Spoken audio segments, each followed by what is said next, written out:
ایک لڑکی نے اپنے دادا سے پوچھا، پاپا آپ مجھے کیا سکھا سکتے ہیں جو میری زندگی میں مفید ہو؟ دادا نے کہا، ایک سبق سکھاتا ہوں، لیکن پہلے کچھ بڑا کرو جو سب کی توجہ حاصل کرے۔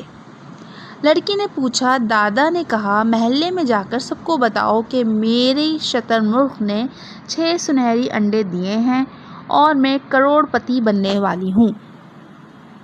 لڑکی نے ایسا ہی کیا، لیکن کوئی مبارکباد دینے نہ آیا۔ اگلی صبح دادا نے کہا، اب جا کے بتاؤ کہ ایک چور آیا، شتر مرغ کو مار ڈالا اور سنہری انڈا چوری کر کے لے گیا۔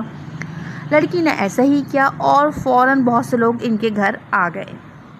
لڑکی نے پوچھا، پاپا کل کوئی نہیں آیا، آج اتنے کیوں آ گئے؟